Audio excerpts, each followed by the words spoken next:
రవిచంద్రన్ అశ్విన్కి ఒక YouTube channel ఉంది కదా. అయితే దాంట్లో రవిచంద్రన్ అశ్విన్ సంజు శాంసన్ని ఒక ఇంటర్వ్యూ చేశాడు అనమాట.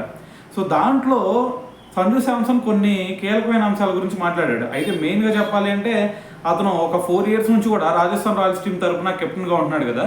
అయితే మరి కెప్టెన్గా ఉన్నప్పుడు అసలు అతను ఏమి నేర్చుకున్నాడు అనే దాని గురించి అతనైతే చెప్పడం జరిగింది. అయితే ఫస్ట్ ఇక్కడ సంజు శాంసన్ చెప్తుంది ఏంటంటే, అంతకు ముందు చూసుకుంటే కెప్టెన్ అవ్వకముందు నేను కేవలం నా బ్యాటింగ్ మీద మాత్రమే కాన్సన్ట్రేట్ చేసేవాడిని. కానీ ఎప్పుడైతే నేను కెప్టెన్ అయ్యానో అప్పుడు నా ఆలోచన విధానమే టోటల్గా చేంజ్ అయిపోయింది.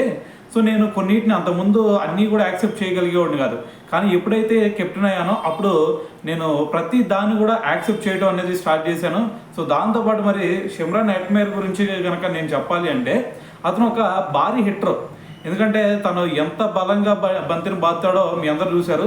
కానీ అతనిలో నాకు ఒక విషయం ఏంటంటే ఇంట్రెస్టింగ్ ఫ్యాక్టర్, మాకు మ్యాచ్ 7 o'clockకి స్టార్ట్ అయితే అతను 5 o'clock వరకు కూడా నిద్రపోతూ ఉంటాడు. సో మరి మాకు టీమ్ మీటింగ్స్ కూడా ఉంటాయి కదా, ఆ టీమ్ మీటింగ్స్ అప్పుడు కూడా అతను నిద్రపోతూనే ఉంటాడు. మరి గ్రీజ్లో దిగిన తర్వాత అతను భారీ హిట్టింగ్ చేస్తూ ఉంటాడు. అయితే దాన్ని బట్టి నేను అనుకునేది ఏంటంటే మరి నిద్రపోవడం అనేది కూడా భారీ హిట్టింగ్ వెనకమాల దాగున్న ఒక సీక్రెట్ ఏమనిపించింది నాకు అని చెప్పి సంజు శాంసన్ అయితే దీని గురించి మాట్లాడటం జరిగిందనమాట.